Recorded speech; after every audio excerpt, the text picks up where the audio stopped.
25வது கேள்வி பார்த்துட்டோம். நிலக்கரி மாதிரி இந்த மாதிரி சில கேள்விகள் பாஸ்ட் பேப்பர்ல அடிக்கடி வினாவப்பட்டிருக்கு. வளிமண்டலத்துல மாசாக்கப்பட்ட வளியின் அளவை கண்டுபிடிக்கிறது, அதே போல நீரின் மாசாக்கத்தை கண்டுபிடிக்கிறது செய்முறை ரீதியாக பார்க்கப்படுற பொதுவான கேள்விகள். சரியா? நீங்கள் அதில் இருக்க பார்த்துக்கொள்ளுங்க. இதே மாதிரி கேள்விகளை செய்யறதுக்கு அவைலபிளா இருக்கணும். நீங்கள் தேடி பார்க்கணும் கேள்விகளை. உங்களுக்கு நான் ஏற்கனவே சொன்ன போல இதுல இருக்கிற கேள்விகள் பாஸ்ட் பேப்பர் கேள்விகளை ஒத்துருக்கு.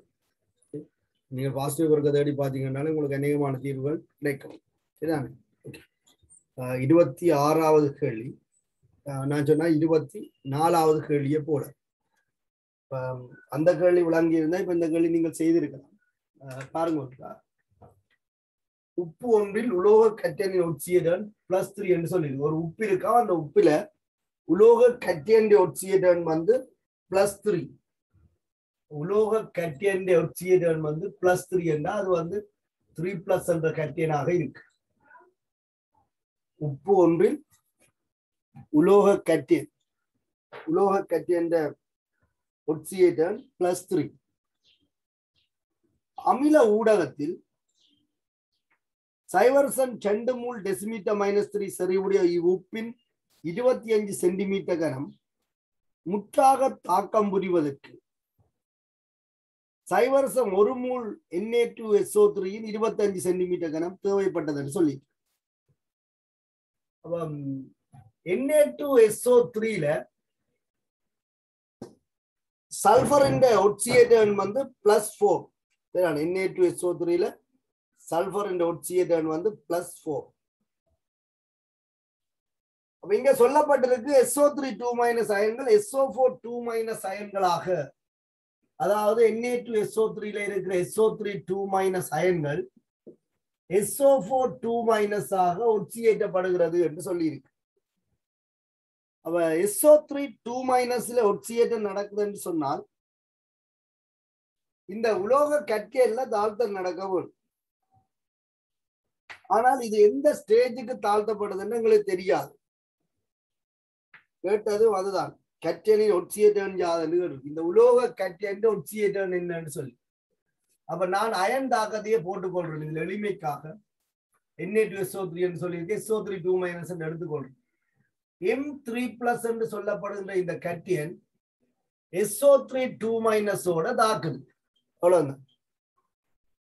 இதுல இது ஒட்சியேற்றப்படுது, SO4 2- ஆக ஒட்சியேற்றப்படுது. இந்த உலோக கட்டியன் தாழ்த்தப்படுது. அது +2க்கு வருதா, +1க்கு வருதா, இல்ல 0க்கு வருதான்னு எங்களுக்கு தெரியாது. அதனால நான் N+ என்று போட்டுக்கொள்றேன். எனக்கு தெரியாது எவ்வளவுக்கு வருதுன்னு தெரியாது. N 1 இருக்கலாம், 2 இருக்கலாம், 0 இருக்கலாம். சரி, அப்ப உலோக கட்டியன் என்றதால மைனஸாகவும் வராது. உலோகங்கள் மைனஸ் ஒட்சியேட்டன் என்ன செய்யாது, எடுக்காது. அப்ப அது சாத்தியம் இல்லை. உங்களுக்கு SO3 2- கந்தகத்தின் ஒட்சியேட்டன் பார்க்க தெரியும், +4. SO4 2- கந்தகத்தின் ஒட்சியேட்டன் +6. இது உங்களுக்கு ஏற்கனவே நன்றாக தெரிஞ்ச விஷயம். உலோக அயன்கள் ஒட்சியேட்டன் ஏற்றத்தின் எண்ணிக்கைக்கும் வகைக்கும் சமம். ஆகவே M ஒட்சியேட்டன் வந்து +3. இதுல M ஒட்சியேட்டன் வந்து +N ஆக இருக்கு. முதல் நான் தாக்கில கதைச்சினா இப்ப விளைவில கதைக்கும் என்ன, இது 1 ஒட்சியேட்டன் 1, 2 ஒட்சியேட்டன் 2, 3 ஒட்சியேட்டன் 3. அதனால நான் என்னன்னு போட்டுருக்கேன். இந்த இடத்துல உலோகம் வந்து என்ன செய்யப்படுதுன்னு சொன்னால் தாழ்த்தப்படுது. இந்த இடத்துல உலோகம் வந்து தாழ்த்தப்படுது. ஆகவே 3ஐ விட N சிறிதாக இருக்கு.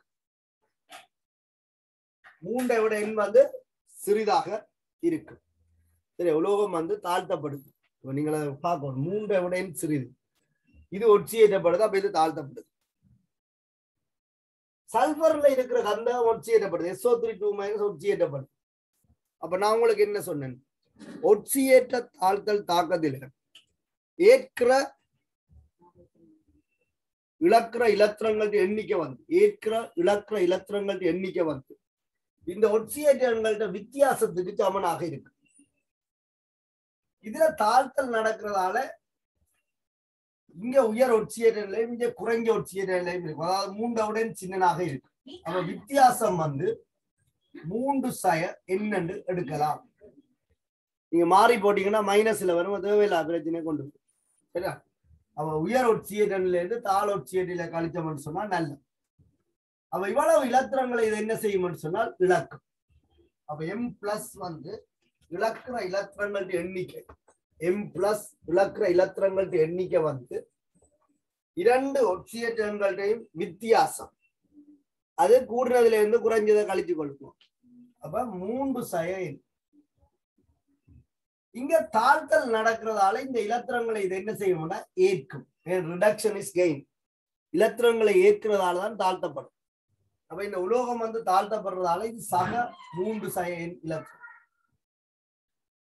இங்க ரெண்டுக்கும் வித்தியாசம் 2. இது 6, இது 4, வித்தியாசம் 2. அப்ப 2 இலத்திரங்களை என்ன செய்யும்? 2 இலத்திரங்களை ஏற்கும். ரிடக்ஷன் இஸ் கெயின், சாரி இழக்கும். Loss, oxidation is loss. இது வந்து ஒட்சியேற்றப்படுவதாகவே இழக்கும். இதை நான் உங்களுக்கு ரிக் என்று சொல்லி தந்திருக்கேன். ரிடக்ஷன் இஸ் கெயின், இலத்திரன் வந்து தாழ்த்தப்படும். இது ஆயில். Oxidation is loss. ஒட்சியேற்றம் நடைபெறும் போது இலத்திரன் இழக்கப்படும். Oxidation is loss, reduction is gain. அவ இங்க ஏற்கிற இலத்திரன் எண்ணிக்கை 3 சய எண், இழக்கிற இலத்திரன் எண்ணிக்கை 2 இலத்திரன். நாங்க என்ன சொல்லி இருக்கோம்? ஒட்சியேற்றத்தின் போது இழக்கிற இலத்திரன் எண்ணிக்கையும் தாழ்த்தலின் போது ஏற்கிற இலத்திரன் எண்ணிக்கை எப்போதும் ஒன்றுக்கொன்று சமனாக இருக்கும். அதற்காக இதை 2ஆலையும் இதை 3 சய எண்ணாலையும் மாறி பெருக்கிக் கொள்ளும். இதிண்ட குணகத்தால் இதையும் இதிண்ட குணகத்தால் இதையும் பெருக்கிக் கொள்ளும். இதை 2ஆல பெருக்கினால் இதையும் 2ஆல பெருக்கும். இதை 2ஆல பெருக்கினால் இதிண்ட முடிவும் 2ஆல இருக்கும். நான் ஏன் உங்களுக்கு சொல்லியிருக்கேன் போன கிளாஸ். இது 3 சய எண்ணால பெருக்குங்க. அப்ப இங்கேயும் 3 சய எண், இதிண்ட முடிவிலையும் 3 சய எண் இருக்கு. சரிதான்? நீங்க பார்த்து. அப்ப M3 பிளஸுக்கு SO3 2 மைனஸுக்கு B சமானம் 2க்கு 3 சய எண். இனி கேள்விய பாருங்க. இந்த M3 பிளஸ் இந்த செறிவு தந்திருக்கு 0% சொல்லி. M3 பிளஸ் இந்த செறிவு வந்து 0% தந்திருக்கு. அப்ப நாங்கள் இந்த செறிவை பயன்படுத்தி மூல் காணலாம். கனவளவு 25 தந்திருக்கு. அப்ப 10⁻³ பெருக்கினா மூல் வரும். செறிவும் கனவளவும் தந்தால் மூல் காண தெரிய வரும். அதுக்கும் நாங்கள் இப்ப இனி யோசிக்கிறேன். M3 பிளஸ் இந்த செறிவு 0% கனவளவு 25 சென்டிமீட்டர். டெசிமீட்டர் கனமாகிறது 10⁻³ பெருக்கினா மூல் வரும். SO3 2 மைனஸ் இந்த செறிவு 0.1 சொல்லி இதுக்கு தேவைப்பட்ட கனவளவு 25 10⁻³ சரி.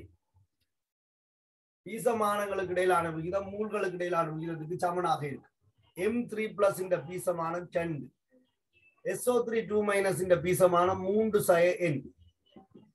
பீசமானங்களுக்கு இடையிலான விகிதம் ஒன்றோடு ஒன்று தாக்கமடைந்த மூல்களுக்கு இடையிலான விகிதத்துக்கு சமனா இருக்கும். இதுண்ட மூல் வந்து 0.2 தர 25 தர 10⁻³ கீழ் 0.1 தர 25 தர 10⁻³. உங்களுக்கு பின்னம் போட போறீங்கன்னு விளங்குது. MCக்கு கேள்வி சுருக்கி மினக்கடா. இதுல வந்து எல்லாம் வெட்டுப்படும். 2 இங்கு 1 பேர். இந்த 2 வந்து 2 வெட்டுப்பட்டதுன்னா 1 சமன் 3 சய எண். ஆவே எண் சமன் 2. சரியா? அது ஒட்சியேற்றப்படலாம் அல்லது தாழ்த்தப்படலாம். அவங்களுக்கு அதை பற்றி பிரச்சனை இல்லை. 24வது கேள்வி நான் இதுல மாறிச்சேன். இது ஒட்சியேற்றப்படுதுன்னு சொல்லியிருக்கேன், இது தாழ்த்தப்படுது. அப்ப நாங்கள் இறுதி ஒட்சியேற்றல இருந்து ஆரம்ப ஒட்சியேற்ற கழிச்சிருப்பேன். இங்க ஆரம்ப ஒட்சியேற்ற இருந்து இறுதி ஒட்சியேற்ற கழிக்கும். எங்களுக்கு வித்தியாசம் வந்து முழு சகவில இருந்துச்சுன்னா நல்லந்தான். மைனஸ்ல இருந்தா நான் நினைக்கிறேன் அது உங்களுக்கு கூட்டல் கழித்தல பிரச்சனை கொண்டு வந்தேன். சரி, இதே மாதிரி கேள்விகள் நீங்க திருப்பி 2-3 தடவை செய்து பார்த்தீங்கன்னா உங்களுக்கு பிரச்சனை இருக்காது. பாருங்க, இதுக்குள்ளே கிடாக்கு கேள்வி. சரி, 27வது கேள்வி. உலோகம் M இன் ஆக்சைடு M2O3 இன் 1.6 கிராம் என்று சொல்லி உலோகம் எம்மின் ஆக்சைடு M2O3 1.6 கிராம். அப்ப இங்க உங்களுக்கு உலோகத்தின் மூலக்கூட்டு சூத்திரம் தரப்பட்டிருக்கு. உலோகத்தின் மூலக்கூட்டு சூத்திரம் தரப்பட்டது M2O3. இதனுடைய 1.6 கிராம். இதனுடைய 1.6 கிராம் ஐதான H2SO4 கரைக்கப்பட்டு புறப்பட்ட எம்மின் சல்பேட் என்னவா?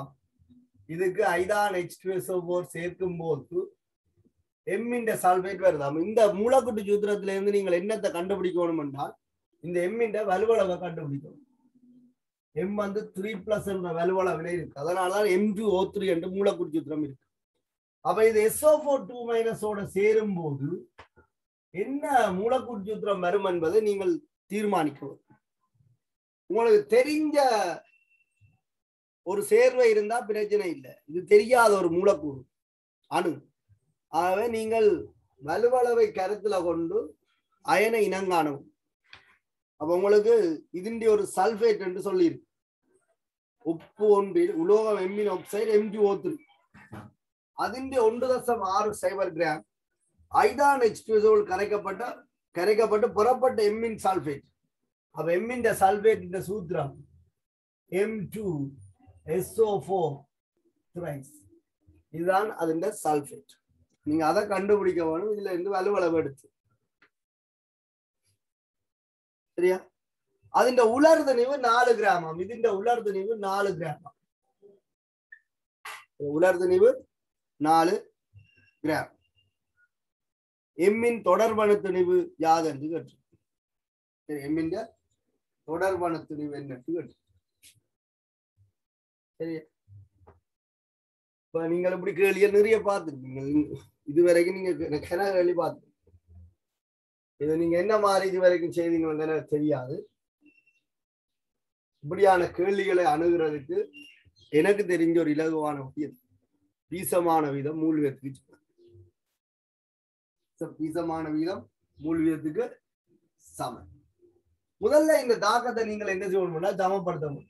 இதுல பீசமான குணம் இங்க 2 M இருக்கு, இதுல 2 M இருக்கு. அப்ப பிரச்சனை இங்க 3 SO4 இருக்கு. அப்ப இதுல 3 போடுவோம். அப்ப இங்க 6 நீர் வரும். இந்த இடத்துல உங்களுக்கு ஆக்சைடின் திணிவும் வீழ்வடிவின் திணிவும் தந்திருக்கிறதால இது சமப்படுத்தாட்டாலும் பிரச்சனை இல்லை. ஒருவேளை இதோட தாக்கின H2SO4 செறிவு கனவளவு தந்திருந்தால் நீங்கள் மூழ்காணைக்க பீசமானம் கட்டாயம் தேவைப்பட்டிருக்கு. அப்ப இந்த தாக்கம் நீங்கள் சமப்படுத்தி ஆகணும். பீசமான ரீதியில இந்த தாக்கம் சமப்படுத்தப்பட்டிருக்கிறது. இந்த கேள்விக்கு சமப்படுத்த வேண்டிய அவசியம் இல்லை. சரி, அப்ப இதுண்ட பீசமான ஒன்று, இதுண்ட பீசமான ஒன்று. எங்களுக்கு தேவையானாங்கள் 2 பேர். இதுல இவருடைய சார் மூலக்கூட்டத்திலையும் தெரியாது. எம் அண்டு வச்சுக்கொள்ளும். அப்ப 2M சக 48. இதுதான் இதனுடைய சார் மூலக்கூட்டத்தின் 2 இந்த உலோகத்தின் சார் மூலக்கூட்டத்தின் சக 3 ஓட்ஸ் என்ற சார் மூலக்கூட்டத்தின். அப்ப மூல் பேர் கிராம் மூல் -1 இது மூலா. இந்த உலோக ஆக்சைடின் மூல் 1.6 2M சக 48. இதையும் நாங்கள் சார் மூலக்கூட்டத்தின் பிரிச்சு என்ன செய்யலாம்னா காணலாம். SO4 2 96 96 3 288 வரும். அவ இதனுடைய சார் மூலக்கூட்டத்தின் 2M சக 288 கிராம் மூல் -1 வரும். பீசமான வீதம் மூல்யத்துக்கு சமன். பீசமான சமன் என்றா மூலு பெண்ணுவா இருக்கும், சமனாக இருக்கு. ஆக நீங்கள் இதுல உங்களோட அந்த மிச்சா எல்லாம் உங்களோட சுருக்கலாட்டு. இது 1.6 கீழ் 2M சக 48 மூல். இது எதுக்கு சமன்? அதிண்ட மூலுக்கு சமன். காரணம் பீசமான 1:1 என்றார். 2M சக 288. இந்த ஸ்டெப்ல உங்களோட சுருக்கலாட்டில் இருந்தா நீங்க திருப்பிக் கொள்ளலாம். இது 1.6 இது 4 நாங்க 16 வரும் 0.4 போட்டு இது ஒழுவ மாட்டேங்குது. குறுக்கு பெருக்கம் செய்தீங்கன்னு சொன்னா உங்களுக்கு விட வரும். இதுதான் இதை நீங்கள் சுருக்கி எடுக்கும் போது இப்ப எனக்கு எந்த அறிவு கட்டினதை சொல்றேன். இது 0.4 சரிதான். 0.4 இது வந்து 0.4 அளவு இருக்கு. இது அப்படி அங்க போய் நிற்கும்.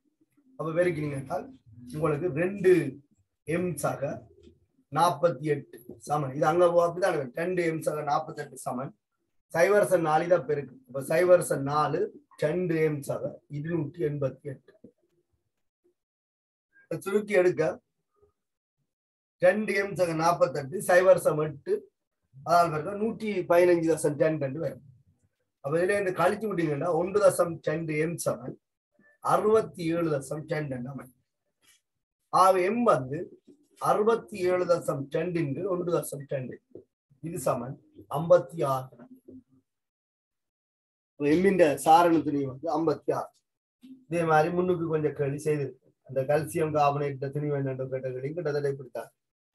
சரி, உங்களோட கெமிஸ்ட்ரி எங்க இந்த தாக்கத்தை சமப்படுத்துறதுல இருக்கு. முதலாவது விஷயம் 1.6 கிராம் ஆக்சைட் அதுண்ட சல்ஃபைட்டாக மாற்றப்பட்டது, சல்ஃபேட்டாக மாற்றப்பட்டது. அப்போ பீசமான ரீதியில மூலகத்தின் வலுவளவை இனம் கண்டு சேர்வு எழுதிடும். பீசமானபடி தாக்கத்தை சமப்படுத்தி போட்டு இதுண்ட திணிவு தந்துடுறது, இதுண்ட திணிவு தந்துடுறது. எம் சார்பில் சார்மூல கூட்டு திணிவை கணிச்சு பிரிச்சு விட்டீங்கன்னா 2 பேரும் மூலும் பெறும். பீசமான விகிதம் மூல்களுக்கு இடையிலான விகிதம். பீசமானம் சமன் என்றதால நான் நேரடியாக சமப்படுத்துகிறேன். இல்லைண்டா 1 கீழ் 1 போட்டு அங்கால 1 இதன் கீழ் இதன்று போடுங்க, அது கஷ்டம். பீசமான விகிதம் மூல எழுதி சமன். அப்ப நீங்க அதுக்கு என்ன சமப்படுத்துறது? இந்த ஸ்டெப்ல இருந்து இந்த ஸ்டெப்புக்கு பாய்வீங்கன்னா தெரியும். சரியா? அப்ப உங்களுக்கு எம் வந்து 56,000. 1000 நண்டு சொல்லிப்பட்டு புள்ளியா செய்கிறத விட பேசாம என்ன போல இப்படி செய்ய. சரியா? என்ன செய்யற சுருக்கால் பிள்ளை வரக்கூடாது இப்படி செய்யலாம். அவர் வழியும் இல்லைத்தான்.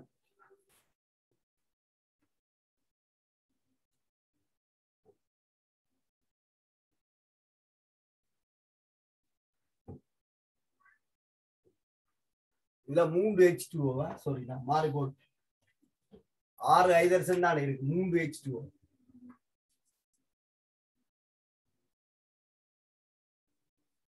சரி, என்னன்னா அந்த தலைவலியை தராதால சிக்கல் இல்லாம போயிட்டு. இப்போ இந்த கேள்வியில சில நேரத்தில் சல்ஃபைட் இந்த வீழ்வடை பற்றி கேட்காமல் தாக்கின H2SO4 என்ற செறிவும் கனவுளவும் தந்திருந்தாலும் மூளை கண்டுட்டு இதுக்கும் பீசமான விதம் இதுண்ட மூளுக்கும் இடையிலான விகிதம் போட்டாலும் இந்த எம்ம கணிச்சிருக்காங்க. ஒருவேளை இது நியமிப்பு சம்பந்தப்படுத்தி இருந்தால் அப்படித்தான் கேள்வி போயிடும். வீழ்வடிவாக்கல் முறை மூலம் கேள்வி போனதால துணிவை தந்திருக்கான்.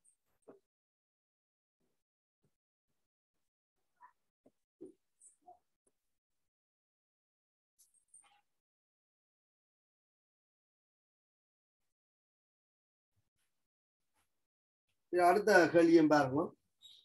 ஒட்சியேற்றம் தாழ்த்தலோட சம்பந்தப்பட்ட கேள்வி. சரியா? அரியவன் சமன்பாடு எழுதி நீங்கள் செய்யலாம். நானும் பல தடவை அரியவன் சமன்பாட்டை செய்திருக்கிறேன். அவை நான் இப்ப என்ன செய்யறேன், ஒட்சியேற்றம் தாழ்த்தலுக்கலாம் இந்த கேள்வி என்ன மாதிரி ஒரே ஸ்டெப்ல செய்யறன்ற பற்றி யோசிப்போம். சரி, நீங்கள் அரியவன் சமன்பாடால் எழுதி என்றாலும் தாக்கத்தை சமப்படுத்துறதுக்கு அவைலபிளா இருக்கும். எம்சிக்கு கேள்வி எல்லாம் அரியவன் சமன்பாடு எழுதி போனோம்னா எங்களுக்கு கொஞ்சம் நேரம் இருக்கும். சரியா? ஓகே. இப்ப பாருங்க, தாக்கம் யாருக்கும் இடையில நடக்குது என்றால் 28வது கேள்வி MnO4 மைனஸுக்கும் MnO4 மைனஸுக்கும் I மைனஸுக்கும் நடக்குது. எப்ப அமில ஊடகத்தின் முன்னிலையில நடக்குது. அப்ப உங்களுக்கு MnO4 மைனஸ் அமில ஊடகத்துல Mn2+ ஆக தாழ்த்தப்படும் தெரியும். இங்க தந்திருக்கு.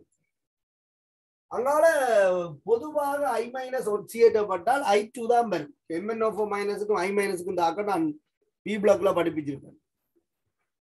அப்ப I- பொதுவாக ஒட்சியேற்றப்பட்டால் I2 தான் வரும். இங்க என்ன சொல்லியிருக்கிறோம், IO3 மைனஸ் வருதுன்னு சொல்லியிருக்கிறோம். அவன் சொன்னதை நாங்கள் முதலில் அதான் IO3 மைனஸ் வருது. அங்கால நீர் வரும். சரியா? நீர் வரும். ஓகே. அப்ப எப்படி நாங்கள் இதை காண்றோம்? உங்களை நாம் திருப்பி சொல்ற விஷயம் ஒன்றுதான். இதுல ஒரு தெரிஞ்ச அயன் இருந்தான்னா தெரியாத அயன் இருந்தாங்க ஒரு பிரச்சனையும் இல்லை. யாருல ஒட்சியேற்றம் நடக்குது, யாருல தாழ்த்தல் நடக்குது என்பதை நீங்க முதல் இனங்கண்டீங்கன்னா சரி. இங்க MnO4 மைனஸ்ல மங்கனீசின் ஒட்சியேற்றம் +7, Mn2+ல உலோக கட்டியன்களுக்கு ஒட்சியேற்றம் അതിന്റെ ഏറ്റത്തിന്റെ വകയ്ക്കും എണ്ണിക്കും சமம். அப்ப இதுல Mn ஒட்சியேற்றம் சக 2. அதே மாதிரி எளிய அந்நியன்களுக்கு நீங்கள் குறிப்பிடலாம். அப்ப இது பிளஸ் உள்ள இருந்து பிளஸ் 2க்கு தாழ்த்தப்படுது. Reduction is gain. அப்ப இலத்திரனை ஏற்கும். எத்தனை இலத்திரன் ஏற்கும் என்றால் இந்த ரெண்டுக்கு இடையிலான வித்தியாசம். இங்க 7 இங்க 2. அப்ப 5 இலத்திரன்களை ஏற்கும். தெரிஞ்சா கழிச்சு போட்டு போடுவோம். தெரியாட்டா என்ன எக்ஸண்ட் வச்சுக்கொண்டு அது சார்பில் போடுவோம். அவ்வளவுதான் செய்யப்படும். இதை போடையே 7 செய்ய 10 போட்டுருவோம். இது தெரிஞ்சா போடுறேன், இது தெரிஞ்சா போடுறேன். ஒன்றில் இது தெரியாட்டா என்னண்டு வச்சுக்கொண்டு என் செய்ய 2 இது தெரியாட்டா 7 செய்ய என்னன்னு சொல்லுவேன். அவ்வளவுதான் சொல்ல போறோம். வேற ஒன்றும் சொல்ல போறது. அப்ப நாங்கள் தெரிஞ்சா என்ன தெரியாட்டான ஒரே வேட்டல்ல வேலை செய்து கொண்டு இருப்போம். அப்ப இங்க 5 இலத்திரன் ஏற்கப்படும். இங்க அயடின் ஒட்சியேட்டன் -1. ஏன் அந்நியன்களுக்கும் எளிய அந்நியன்களுக்கு ஒட்சியேட்டன் வந்து ஏற்றத்தின் வகைக்கும் எண்ணிக்கைக்கும் சமம். அப்ப I மைனஸ்ல ஒரு அயடின் ஒட்சியேட்டன் -1, IO3 மைனஸ்ல +5.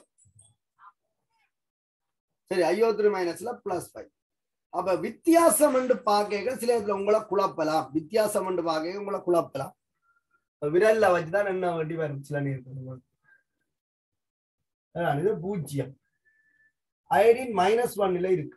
வெந்த போது +1 +2 +3 +4 +5 இருக்கு. வித்தியாசம் பண்றதே இது உலகம் தானே.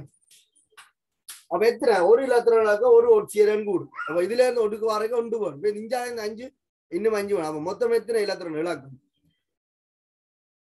6 இலத்திரன் இழக்கும். திசைய கருத்துல கொண்டு கழிச்சிங்கன்னாலும் ஓகே. பெருசுல இருந்து சின்ன கழிக்க போறீங்க. 5ல இருந்து கழிக்க போறீங்க சயவுண்டு 6 வரும்.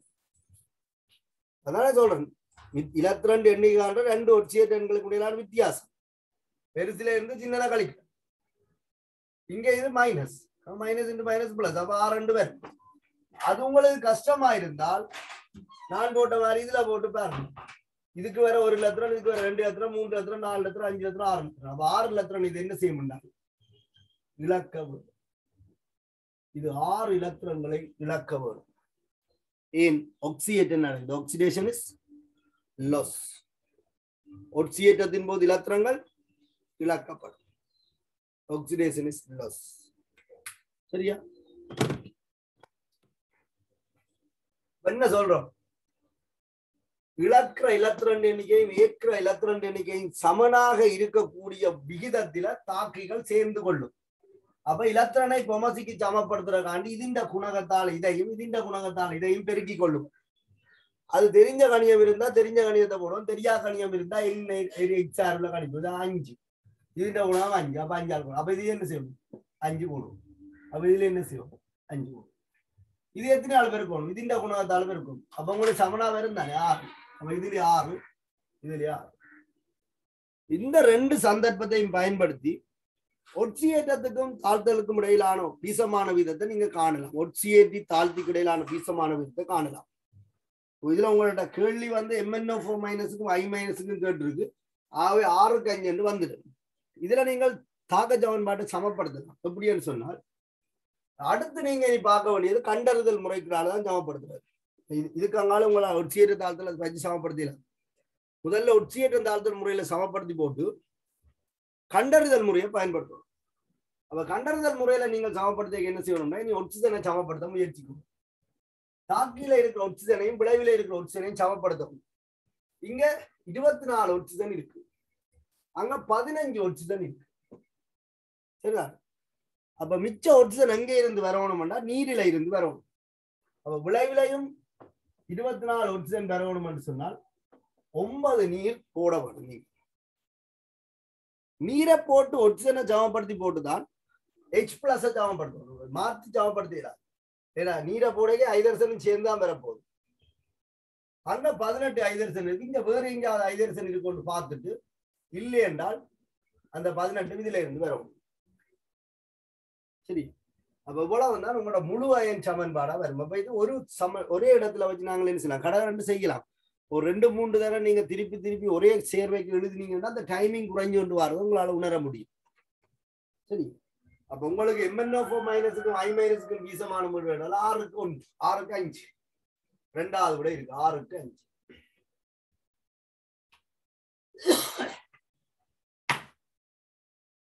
5 6க்கு 5 ஒரு இந்த ஒற்றையரோட வித்தியாசம் நீங்கள் அப்படி இல்லைன்னா விரல்ல வச்சுடலாம். அப்படியா தெக்காட்டின் தளத்துல போட்டுட்டு பாத்தீங்கன்னா தெரியும் எத்தனை இலத்திரன் வித்தியாசம் வந்து பார்க்கலாம்.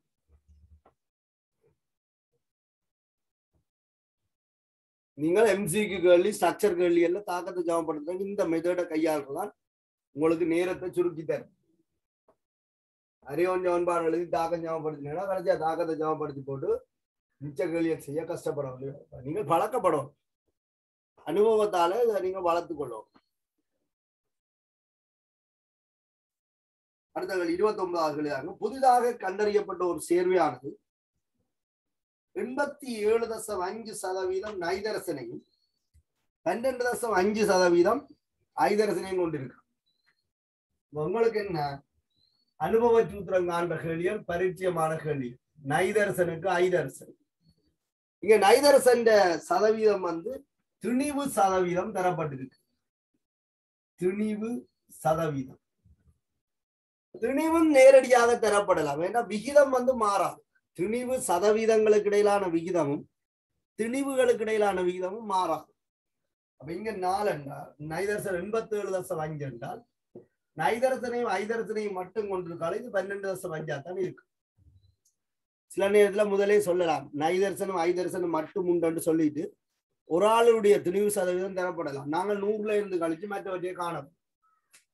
அடுத்து நாங்கள் என்ன செய்யணும், அனுபவ சூத்திரம் என்பது ஆக்கக்கூற்று மூலகங்களுக்கு எளிய மூல் விகிதத்தை குறித்து காட்டுற சூத்திரம். அப்ப எங்களுக்கு திணிவு விகிதம் தேவையில்லை, மூல் விகிதம் வேணும். அதனால நாங்கள் மூல் விகிதத்தை காணுவோம். மூல் விகிதம் இங்க எளிய விகிதம் தான் எங்களுக்கு தேவை. அவ திணிவை அல்லது திணிவு சதவீதத்தை அதன் சாரண துணிவால பிரிப்பதன் மூலம், இது அணுவண்டா அணு துணிவால பிரிப்பதன் மூலம் மூலாக மாற்றலாம்.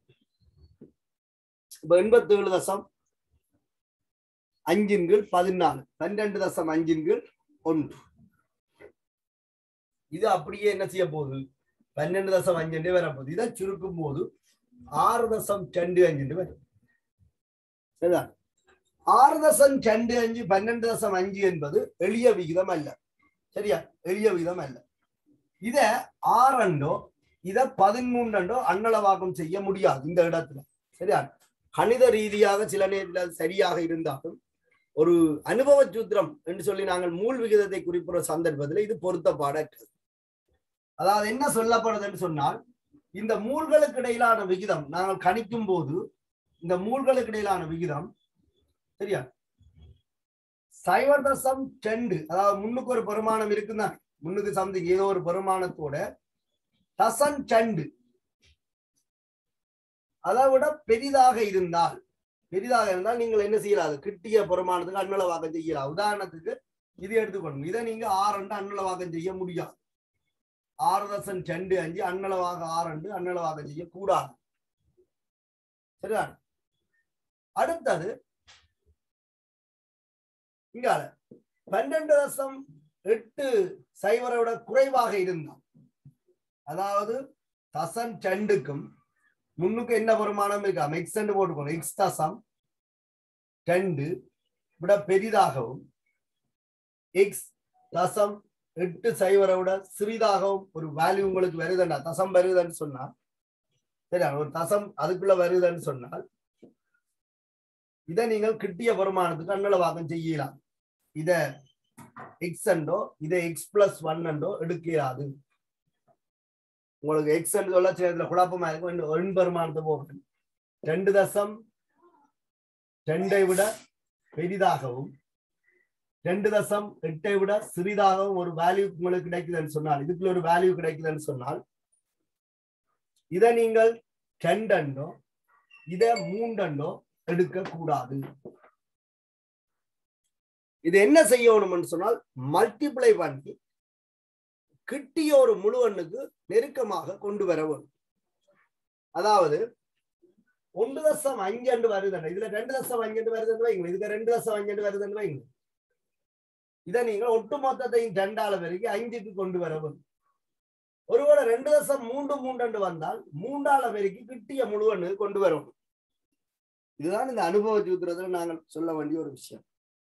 மற்றும்படி நீங்கள் ப்ரோக்ராம் பண்ணப்பட்ட ஆக்கள் மாதிரி செய்து கொண்டு போகலாம். இதை இப்படித்தான் செய்கிறேன்னா செய்து கொண்டு போகலாம். இந்த அன்னளவாக்கம் செய்கிற இடத்துல இந்த ஒரு விஷயத்தை நீங்கள் கவனிக்க வரும். 6.25 6 ரெண்டோ 12.5 13 எடுக்கல அது. அப்ப நீங்கள் என்ன செய்ய வேணும்னா எளிய விகிதம் காணவும். எளிய விகிதம் எப்படி காணலாம்? இருக்கிறத எல்லாராலும் சின்ன நாளை பிரித்தோம்னா சரி. 6.25 12.5 6.25 6.25. அப்போ இது 1 2 வரும். அப்போ இதை சுருக்க உங்களுக்கு 2 இதுல ஷாப்பா வரும். சரி, அப்ப இந்த இடத்துல வந்து நீங்க என்ன செய்யக்கூடாதுன்னு சொன்னால் அன்னளவாக்கம் செய்யக்கூடாது. இந்த இடத்துலையும் நான் சொன்ன கிரைட்டீரியா வச்சுதான் அன்னளவாக்கம் செய்ய வரும். சரி, இப்போ 1.2 விட சின்னதாக இருந்தா கிட்டிய பெருமானத்தை கொண்டு வரலாம். உதாரணத்துக்கு இப்ப இது வந்து 2.1 இதை நீங்க அன்னளவா 2 எடுக்கலாம். இது 2.9 இது அன்னளவாக 3 எடுக்கலாம். அது சரி, அதுக்கு இடையில இருந்தா அப்படி எடுக்கலாம். அப்ப இது வந்து 1க்கு 2 ஷாப்பா வருது. அப்ப நைதர்ஸ் என்ற எண்ணிக்கை உண்டாக இருந்தால் ஐதர்ஸ் என்ற எண்ணிக்கை 2. அனுபவ சூத்திரம் என்பது எளிய விகிதத்தை குறித்து காட்டுகின்ற சூத்திரம்.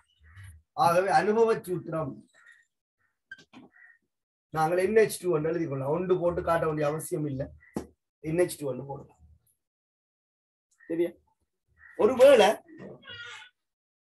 இந்த அனுபவம் இந்த தரப்பட்ட இந்த சேர்வைக்கு பொருத்தமான மூலக்கூட்டு சூத்திரம் என்று கேட்டிருந்தால் அப்ப நாங்கள் NH2 கொடுக்கிறது பொருத்தப்பாடில்லை. ஏன்னா நைதர்சன் 2 ஐதர்சனோட உறுதியான மூலக்கூறாக இருக்காது.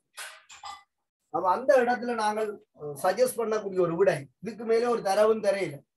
நாங்க வளமையா என்ன செய்யறாங்க, அனுபவ சூத்திரத்தில இருந்து மூலக்கூட்டு சூத்திரம் காணணும் என்றால் சார் மூலக்கூட்டு திணிவு எதிர்பார்ப்போம். சார் மூலக்கூட்டு திணிவு தந்தா தான் நாங்கள் அதை காணலாம்.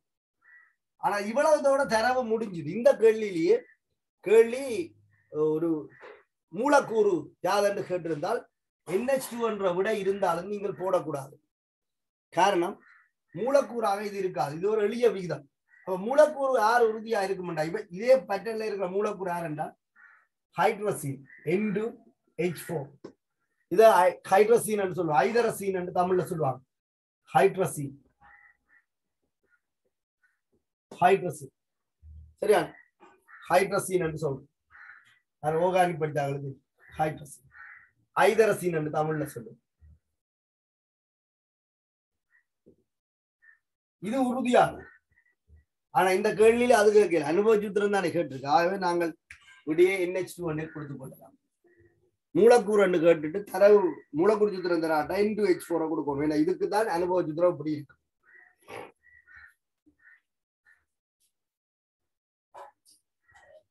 அடுத்த 30வது கேள்வி கனவேலுக்கு சவாலாக தான் இருந்திருக்கும். அது இப்படித்தான். என்னன்னா இதுல யாரும் வீரம் கலைக்கிற ஒன்றும் இல்லை. இந்த கணித ரீதியான சுருக்கள் வந்து என்ன செய்ய மாட்டா எங்களை வந்து சில குழப்பத்தான் பார்க்கும். அதுவும் இப்ப எல்லாரும் வந்து டிஜிட்டல் வேர்ல்டுக்கு மாறிட்டோம். என்ன டிஜிட்டல்லா எல்லாம் டிஜிட்டல். ஒரு காலத்துல வந்து நாங்கள் கால்குலேட்டருக்கு என்ன செய்யணும், ஓடித்தான் திரியணும். எங்கேயாவது அது ஓடி திரியிற நேரத்துக்கு கையால துருக்கி போட்டு போயிருக்கோம். இப்ப ஆரன் அடிச்சு பேசி படிப்பிக்க மட்டும்தான் மடக்கையை பற்றி நாங்கள் பாவிக்கிறோம். பேருந்து வாய்ப்பாடுன்றது எங்களுக்கு கனவேருக்கு மறந்தே போச்சு. இப்படி ஒன்று இருக்கோண்டே தெரியாம போச்சு. ஓயல் வரைக்கும் தெரியுமே, இந்த ஏல வந்தோன்னா அது மறந்து. உண்மை பிரச்சனை என்னன்னா இதுதான். நாங்கள் அதுகளை எல்லாத்தையும் தொலைச்சிட்டு சடாரன் எங்களுக்கு ஒரு கணித்தல் வேணுமெண்டா உடனே நாங்கள் கால்குலேட்டர்ல அடிச்சு பழகிறோம். அதனால நாங்கள் சுருக்கல் பிள்ளை வந்து கணக்க விடுகிறோம். நான் என்னிலேயே கண்ட அனுபவம் நான் பிள்ளைகளுக்கு சொல்றது ஒரு விஷயம் தான். இப்படி வந்து கால்குலேட்டர் கையில என்ன இருக்கோ இல்லையோ கையில கட்டாயம் போன் இருக்கு. அப்ப ஒரு கணித்தல் செய்யணும்னா உடனடியா போன்ல கால்குலேட்டர் பாக்குறோம். அப்ப போன் கால்குலேட்டர் 2 யூஸ் பண்ண வலிக்கிட்டோம். வண்டியில இருந்து நாங்கள் எங்களை மூளைய இருந்த அளவையும் இல்லாம பண்ணிவிட்டோம். சரி, சுருக்கல் பிரச்சனை தான் இந்த இடத்துல மிகப்பெரிய ஒரு பிரச்சனை. இதுல அடிப்படை தீமை சொன்னா உங்களுக்கு விளங்கிடும். ஒரு கலவையானது FeO-வையும் Fe3O4-ஐயும் கொண்டிருக்கு. 30வது கேள்வி கொஞ்சம் கவனமா பாருங்க. நான் சொல்ல சொல்ல நீங்க நோட் பண்ணிக்கொண்டே இருக்கு. அவ்வளவுதான் நான் சொல்லுவேன். நீங்க நோட் பண்ணுங்கன்னு நான் நேரம் தெரியல. ஒரு கலவையில FeO-வும் Fe3O4-ம் இருக்கு. FeO-வும் Fe3O4-ம் இருக்கு. சரி, கலப்பு ஆக்சைடுகள் கொஞ்சம் உங்களுக்கு அறிமுகப்படுத்தி இருந்திருப்பேன். அதுல Fe3O4 வந்து ஒரு கலப்பு ஆக்சைடு. இந்த Fe3O4க்குள்ள FeOவும் Fe2O3யும் 1:1 காணப்படும். மூல் வந்து 1:1 காணப்படும். Fe3O4 இந்த கலப்பு ஆக்சைடுல Fe2O3யும் FeOவும் வந்து 1:1 காணப்படும். நீங்கள் கால்குலேஷன் எஸ்ஏ ஸ்ட்ரக்சர் கேள்வியில இதை பார்த்துருக்கீங்க. சரிதா? இதை நாங்கள் டி பிளாக்ல மேக்னடைட் என்று சொல்லியிருக்கோம். மேக்னடைட் டி பிளாக்ல மேக்னடைட் என்று சொல்லியிருக்கோம். சரியா? ஓகே. அப்ப இந்த கலவையில ஏற்கனவே FeO இருக்கு. Fe3O4க்குள்ள கொஞ்சம் FeO ஒளிஞ்சிருக்கு. சரியா? இவரை நான் சுயாதீன FeO என்று சொல்லிக் கொள்றேன். இவர் இதுக்குள்ள சிக்கல்களை மாற்றப்பட்டிருக்கு FeO. இந்த Fe2O3யோட இது லொக் பண்ணி தான் ஒளிஞ்சிருக்கு இதுக்கு. அப்ப இந்த ரெண்டு FeOவையும் நீங்கள் விளங்கிக் கொள்ள வேண்டும். சரியா? FeO உங்களுக்கு கேட்டு இருக்குது. இதனை மாறா திணிவு வரும் வரை வழியில் வெப்பமேற்றிய போது 5% திணிவு அதிகரிப்பு காணப்பட்டதெனின். சரி, உங்களுக்கு சொன்னான் ஒரு தாக்கம் மூடிய தொகுதியில நடைபெறுமாக இருந்தால் மொத்த திணிவு காக்கப்படும். திறந்த தொகுதியாக இருந்தால் திணிவு குறையலாம், திணிவு அதிகரிக்கலாம். வெளியில இருந்து யாராவது ஒரு தாக்கியோட தாக்கி சென்றா திணிவு என்ன செய்யும்? அதிகரிக்கும். உள்ள இருக்கிற தாக்கி வெளியில போயிட்டுன்னு சொன்னா திணிவு வந்து குறையும். அப்ப நாங்கள் என்ன சொல்லுவோம்னு சொன்னால், திணிவு குறைவு வெளியேறியவருடைய திணிவுக்கு சமன் என்று சொல்லுவோம். இதை நிறை நட்டம் என்று சொல்லுவாங்க. நிறைக்கும் திணிவுக்கும் ஷாப்பா பார்த்தா வித்தியாசம் விளங்குதான். திணிவின் அரைவாசி தான் என்ன, சாரி, திணிவை 100 10 பேருக்கு வரதான் நிறை. அப்ப திணிவு என்பது சடத்தின் அளவு. திணிவுக்கும் நிறைக்கும் வித்தியாசம் இருக்கு. அப்ப நாங்கள் எல்லாத்தையும் ஒன்றாவே பார்த்து கொண்டிருக்காலும் எங்களுக்கு அந்த பிரச்சனை இல்லை. நாங்கள் எல்லாம் அப்படித்தான் உறதான். ரோட்டில் நிக்கிறவங்க காய்க்கிற மாதிரி தான் நாங்கள் இதுல எக்ஸாம் பேப்பர்ல காய்ப்போம். உண்மையில அது பொருத்த பாடில்லை. திணிவுக்கும் நிறைக்கும் வித்தியாசம் இருக்கு. நிறை என்று சொல்லி போட்டு திணிவை தருவோம். சரியா? அதோட பொருத்த பாடில்லை. பிசிக்ஸ்ல அது உண்மையா பிரச்சனையா போயிடுது. நிறைக்கும் திணிவுக்கும் வித்தியாசம். அப்ப இந்த திணிவு இழப்பு அல்லது நிறை நட்டம் இதெல்லாம் வெளியேறியவருக்குரியதுதான். அதிகரிப்பு என்றா மேலதிகமா வந்து சேர்ந்தவருக்குரியதா. நீங்க ஏற்கனவே இருந்ததோட மேலதிகமா ஒரு ஆள் வந்து சேர்றார் என்றால் அது அதிகரிப்புக்குரியதாக இருக்கும். இது திணிவு அதிகரிப்பு. சரியா? அப்ப ஒரு கலவையானது FeOவையும் Fe3O4ஐயும் கொண்டுள்ளது. இதனை மாறா திணிவு வரும் வரை வழியில் வெப்பமேற்றிய போது, சரி, மாறா திணிவு வரும் வரை வழியில் வெப்பமேற்றிய போது 5% திணிவு அதிகரிப்பு காணப்பட்டதெனின். 5% திணிவு அதிகரிப்பு காணப்பட்டதென்றால் யாரோ வந்து என்ன செய்யறாங்க? மேலதிகமாக சேர்ந்திருக்க. அப்ப வழியில வெப்பப்படுத்தும் போது வழியோட தாக்கமடையக்கூடியது இந்த ரெண்டு பேர்ல யார்? FeOவும் இருக்கு, Fe2O3யும் இருக்கு. இந்த ரெண்டு பேர்ல யார்? அதை நீங்க முதல் இனம் காணும். Fe2O3, சரியா? Fe2O3 உயர் ஆக்சிஜன் நிலை இருக்கு. இது வழியில இருக்கிற ஓட்டுவோட தாக்க முடியாது. சரி, இதுக்கு மேல இது ஒட்சியேற்றப்பட முடியாது, தாழ்த்தப்பட முடியாது இந்த சந்தம். அப்ப வழியில வெப்பப்படுத்தும் போது யார் தாக்கும் என்று சொன்னால், வழியில வெப்பப்படுத்தும் போது யார் தாக்கும் என்றால் இந்த கலவையில இருக்கிற FeO தான் தாக்கும். அது ஓட்டுவோட தாக்கி Fe2O3ஐ தரும். அப்ப திணிவு அதிகரிப்புக்கு யார் காரணம்? தாக்கமடைஞ்ச ஆக்சிஜன் திணிவு தான் காரணமாக இருக்கும். திணிவு காப்பு தத்துவம் என்ன சொல்லுது? மூடிய தொகுதி என்றா மொத்த திணிவு சமன் என்று சொல்லுது. இது திறந்திருக்கு. அப்ப திணிவு அதிகரிப்பு வெளியில இருந்து வந்தவருக்கு சமனாக இருக்கும். அதைத்தான் நாங்கள் இப்ப காணப்போம். இந்த கேள்வியில நீங்க முதல் அந்த தீமை விளங்கி கொள்ள வேணும். திணிவு அதிகரிப்பு வெளியில இருந்து தாக்கின இந்த ஒட்சென்ற திணிவுக்கு சமனாக இருக்கும். சரியா? ஓகே. அப்ப இந்த நான் வளமையாகவே செய்வதை போல நான் என்ன செய்ய போறேன்னு சொன்னால் மொத்த திணிவை 100 கிராம் என்று எடுக்க போறேன். 100W என்று எடுக்க போறோம். இத மொத்த துணிவை 100W என்று எடுத்துக்கொண்டு நான் காண போறேன். சரியா? இதை நான் 2-3 முறையில செய்யலாம். நான் இப்போ ஒரு முறையில செய்யறேன். என்னன்னு சொன்னா மொத்த துணிவை 100 என்று எடுக்க போறேன். அவங்களுக்கு திணிவு அதிகரிப்பு வீதம் 5 வீதம் சொல்லி இருக்கு. அப்ப மேலதிகமாக அதிகரித்த ஒட்சென்ற திணிவு 5. சரியா? ஓகே. அப்ப FeOவின் திணிவை W x கிராம் என்று எடுத்துக்கொண்டால் Fe3O4 திணிவை நாங்கள் 100 x என்று எடுத்துக்கொள்ளலாம். ஏன்? ஆரம்ப திணிவு 100. அப்ப இறுதி திணிவு 105 இருக்கு. அதால நான் அப்படி சொல்லியிருக்கேன். சரி, ஓகே. அப்ப கவனிச்சு போட்டுங்க. FeOவின் திணிவை நான் x கிராம் என்று எடுத்துக்கொண்டு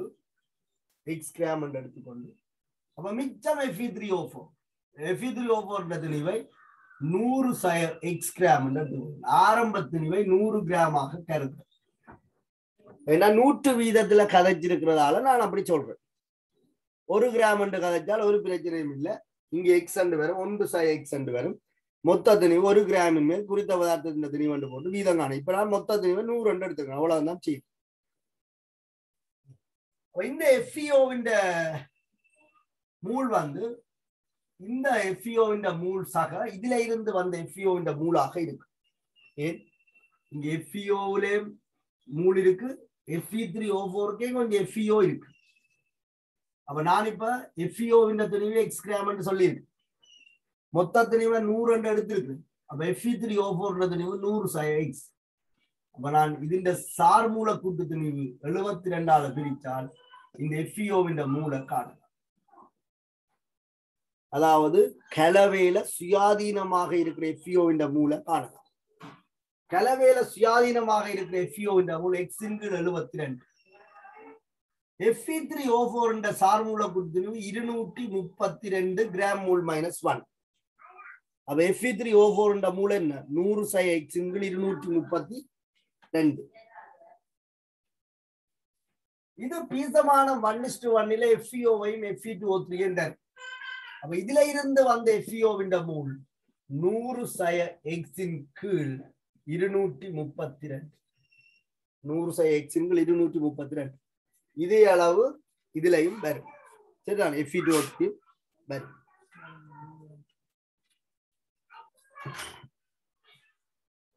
அப்ப ஒட்சிஜனோட தாக்க போற FeO யாருன்னு சொன்னால் சுயாதீனமாக இருந்த FeO சக Fe3O4 இருந்து வந்த FeO. அப்ப இந்த FeOவின் மொத்த மூல நாங்கள் காணலாம். FeOவின் மொத்த மூல காணவும் விளைவு கலவையில் உள்ள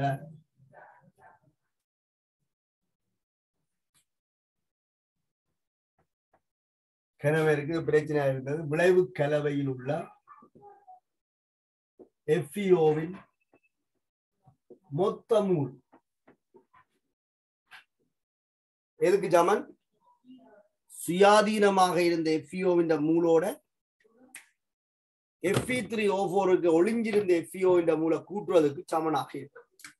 சுயாதீனமாக இருந்தது x × 72, இதுக்குள்ள ஒளிஞ்சிருந்தது 100 x × 232. அப்ப இந்த FeOவின் மூல் x × 72 சக 100 x × 232.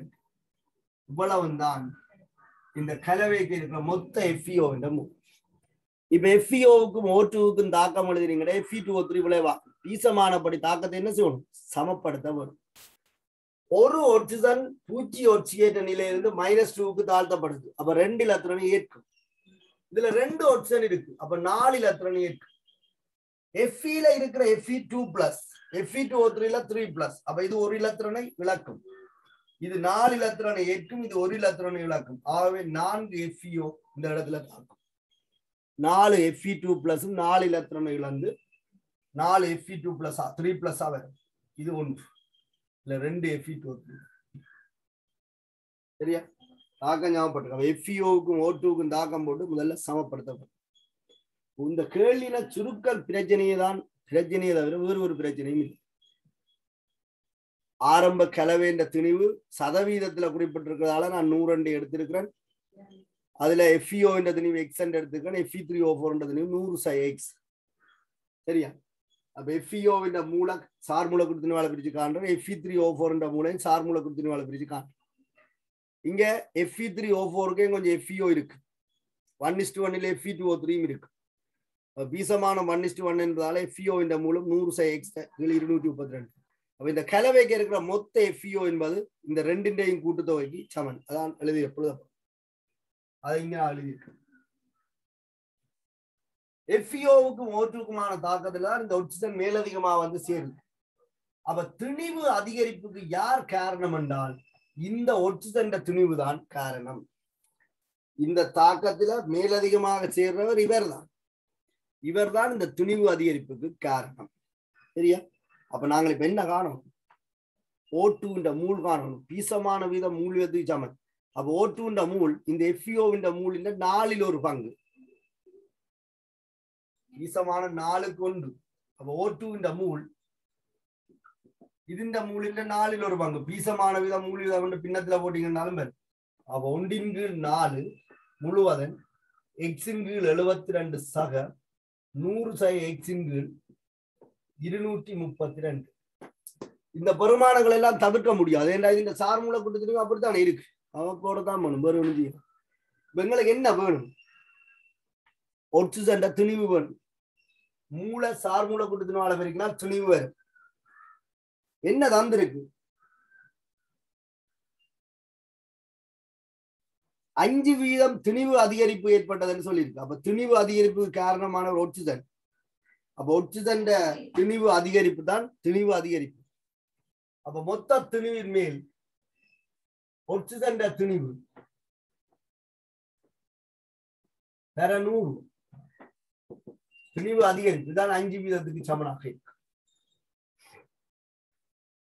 ஆரம்ப திணிவு 100 இருந்தால் இறுதி திணிவு 105 இருக்கு. அதாவது 5%. அந்த 5%க்கு காரணம் இந்த ஆக்சிஜன் மூல காண்றோம், சார் மூலக்கூட்டு திணிவால வரைக்கும் ஆக்சிஜன் திணிவு.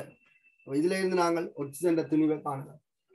WO2 சம் மூலின் மூல் தர x/72 சக 100 x/232 முழுவதும் 32. இதெல்லாம் சுருக்கப்படும். 1/4 32 இருக்கு. அப்ப சுருக்கப்படும். இப்ப இது உங்களுக்கு ஆக்சிஜன் திணிவு. இந்த திணிவு தான் அதிகரிப்புக்கு காரணம். அப்ப ஆரம்ப திணிவின் மேல் திணிவு அதிகரிப்பு தர 100 அதிகரிச்ச சதவீதத்தை இப்ப WO2க்கு பதிலாக இந்த பெருமானத்தை நாங்கள் அப்படியே கொண்டே பிரதியிடலாம். எல்லாம் சுருக்கலாம். சுருக்கிற இடத்துல வச்சு சுருக்கி கொள்ளுங்க. சரியா? 5% என்று சொல்லியிருக்கு. திணிவு அதிகரிப்பு 5%. 5% சமன் ஆக்சிஜன் திணிவு 1/4 x/72 சக 100 x/232 தர 32 கீழ் மொத்த திணிவு 100 சதவீதத்துக்கு 100 பேருக்கு. 100 என்ன செய்யும்? 8 போய். சரி, அப்ப நீங்கள் நேரடியாக உங்களுக்கு திணிவு இதுதான் இந்த திணிவு அதிகரிப்புக்கு காரணமா இருக்கும். 100க்கு எவ்வளவு அதிகரிச்சதோ அதானே சதவீதம். 100 இந்த 100ம் அந்த 100ம் வெட்டுப்பட 5 சமன் 1/4. அதை நீங்க அங்க 8 சுருக்கினா 8 வரும், 32 சுருக்கினா 8 வரும். x/72 சக 100 x/232 முழுவதும் 8 வரும். அது உங்களோட சுருக்கல் வேலை தான். இதை சுருக்கும் போது சரியா எடுத்து நீங்க சுருக்கினீங்கன்னு சொன்னா எனக்கு x/9 சரி அப்படி ஒரு பெருமானம் வருது இடையில. x/9 சக 100 x/29 சமன் 5 வரும். நான் நினைக்கிறேன் அந்த 8/72 பெருக்கி சுருக்கலாம். 232 அது சுருக்கும், 29 சுருக்கும். அப்ப x/9 சக 100 x/29 சமன் 5. இது நீங்கள் சுருக்குவீங்கன்னு நினைக்கிறேன். இது மாதிரி நிறைய கேள்வி பார்த்துருக்கீங்க. NABR KBR கலவைக்கு AgNO3 சேர்க்கைக்கு AgBr உள் வடிவார கேள்வி எல்லாம் இப்படி இருக்கு. சரி, இது சுருக்கதான் வேணும், வேற வழி இல்லை, தவிர்க்கலாம். இதை நீங்க சுருக்கினால் எக்ஸுக்கு தீர்வு வரும். சரி, இதுல இருந்து சுருக்கி எடுக்க எக்ஸ் 20.25 கிராம் அமையும். இதை சுருக்க எக்ஸுக்கு 20.25 கிராம். எக்ஸ் அண்ட் ஆர் எடுத்துனாங்க எஃப்இஓவை எடுத்துனாங்க. ஆகவே எஃப்இஓவின் துணிவு சதவீதம் எஃப்இஓவின் துணிவு சதவீதம் 20% என்ற விட வந்து இதுல பொருத்தப்பாடாக இருக்கு. சரி, நீங்கள் கணக்கு ஒன்றும் வேண்டாம், இந்த கேள்விக்கு கால்குலேட்டரை வடிவா யூஸ் பண்ணணும். சரிதான், கால்குலேட்டரை பயன்படுத்தணும். முதல் சுருக்கல் பிழை வரக்கூடாது.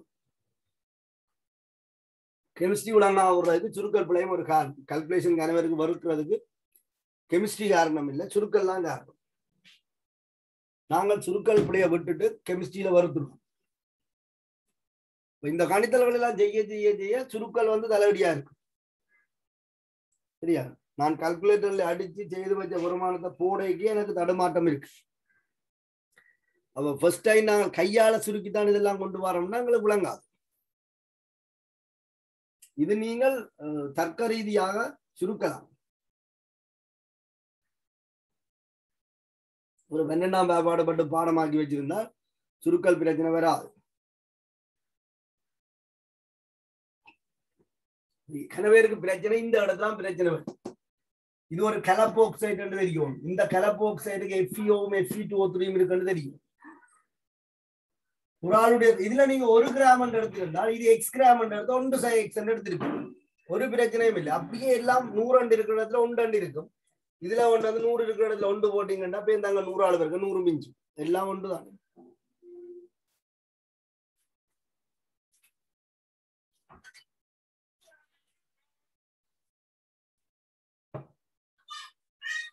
வழியில வச்சு வெப்பப்படுத்திக்க கால் ஒட்சியத்தில் இருக்கிற இந்த FeO தான் Fe2O3 அகமா வழியில இருக்கிற O2 கூட வந்து தாக்கும்.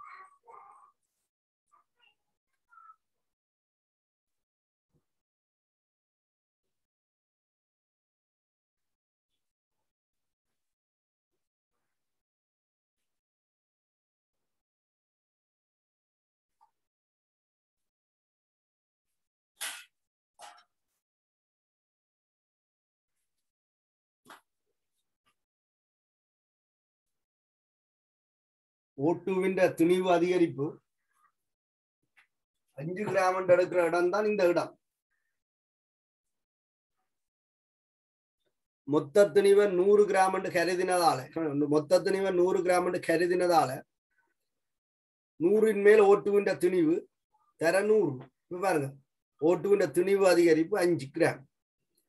அப்ப இதுதான் 5 கிராமுக்கு சமனே தவிர O2வின் துணிவு 5 கிராம் எடுக்கலாம். எப்படி எடுத்தாலும் உங்களுக்கு இது 5 கிராம் எடுத்தா என்ன சாதி இதுக்கு சமப்படுத்தத்தாங்க. இந்த எக்ஸ் காணணும்னா சமப்படுத்தத்தாங்க. சரி, நீங்க சொல்ற மாதிரி O2வின் துணிவு வளவும் இது 5 கிராமுக்கு சமன். அப்ப நீங்கள் இதுல தாக்கின O2வின் துணிவு 5 கிராம் எடுத்தால் 5 32 அளவு 3 எடுத்துருவீங்க. அதை கொண்டு எங்க சமப்படுத்த இதுல வச்சு சமப்படுத்த வேண்டிய எக்ஸுங்கள் 72 சக 100 எக்ஸுங்கள் 232 சமப்படுத்த வேண்டிய. என்ன மாதிரி செய்தாலும் கடைசியா நாங்கள் என்ன இதோட இந்த மூளை சமப்படுத்தும். அதைத்தான் இதுலயும் செய்யும். 5 சமன் 1/4, அதாவது அங்க 8 வரும். எக்ஸுங்கள் 72 சக 100 எக்ஸுங்க 232.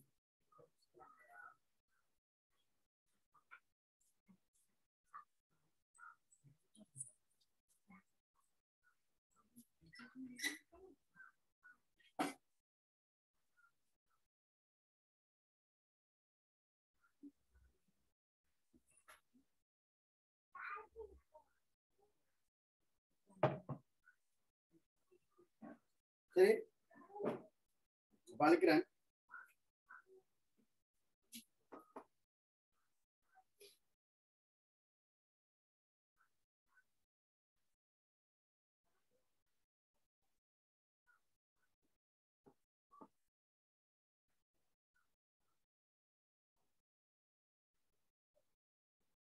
இது நான் உங்களுக்கு விளங்கப்படுத்துறதுக்காண்டி நிறைய ஸ்டெப்ல காட்டிட்டேன். என்றால் சுருக்கல் பிள்ளைகள் நாளைக்கு பெறக்கூடாண்ட காண்டி அது ஆளாளுக்கு சுருக்குற வீதம் கூடவா இருந்தால் நீங்கள் ஸ்டெப்பை குறைக்கலாம்.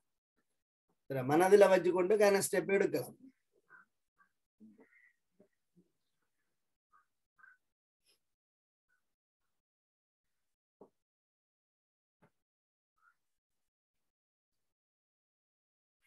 இத 31வது கேள்வியை பாருங்க.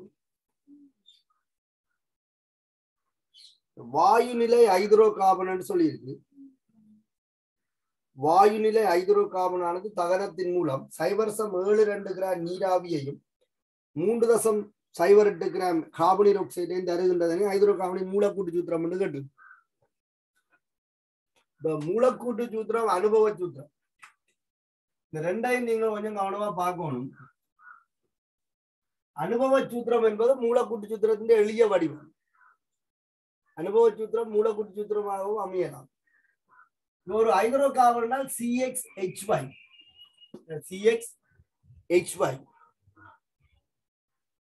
இதான் அனுபவ சூத்திரம். ஒரு ஹைட்ரோ கார்பன் பொது சூத்திரம்.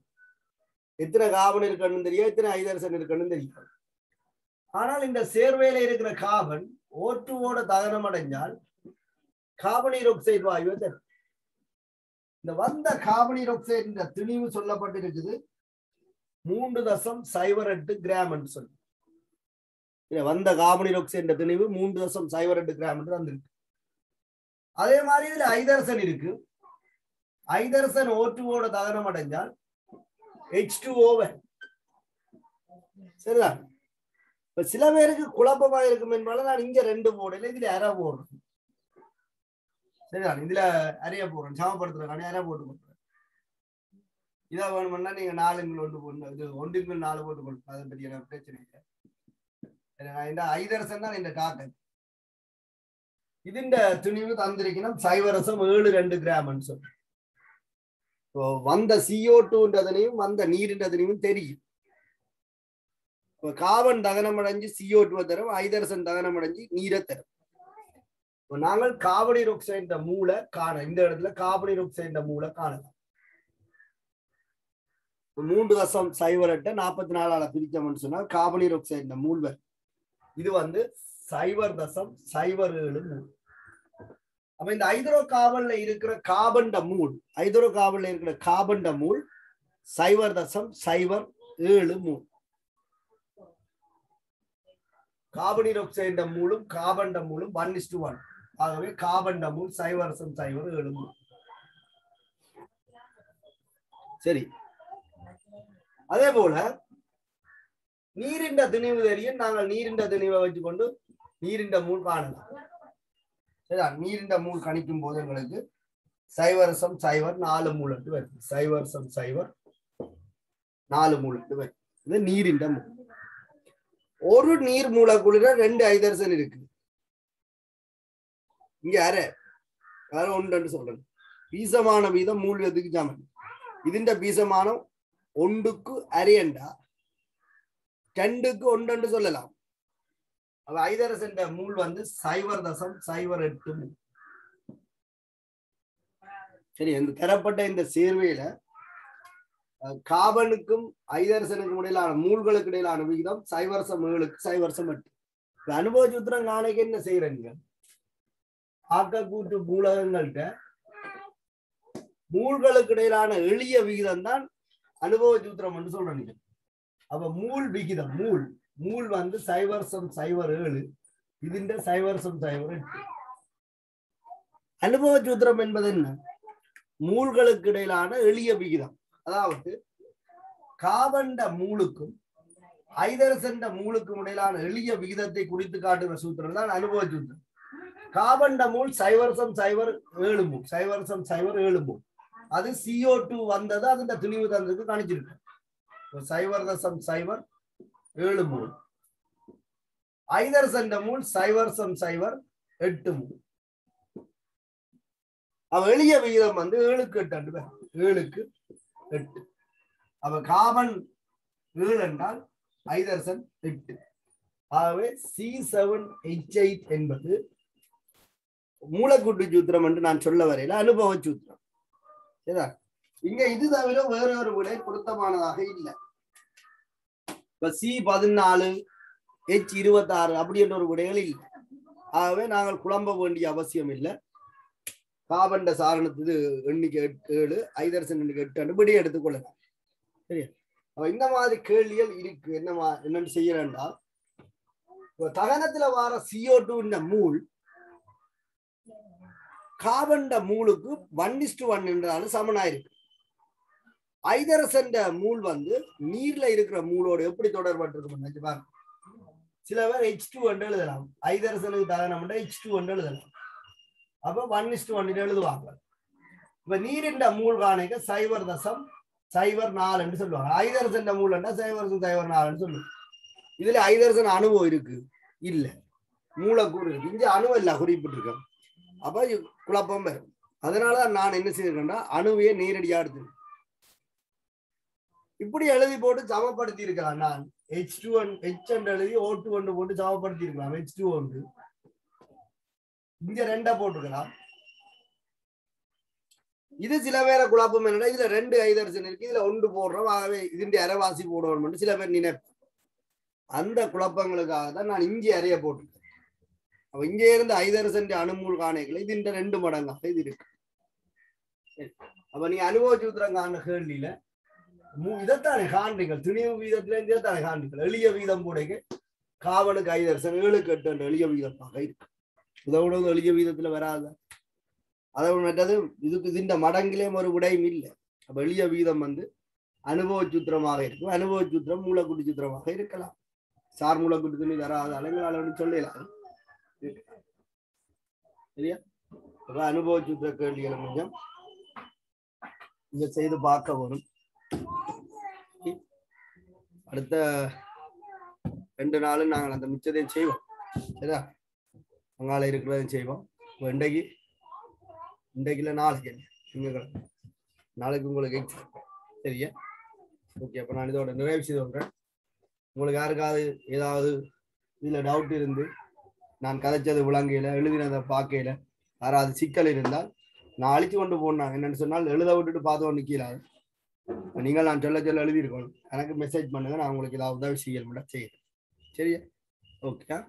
இதோட நான் இதை நிறைவு செய்து கொள்றேன்.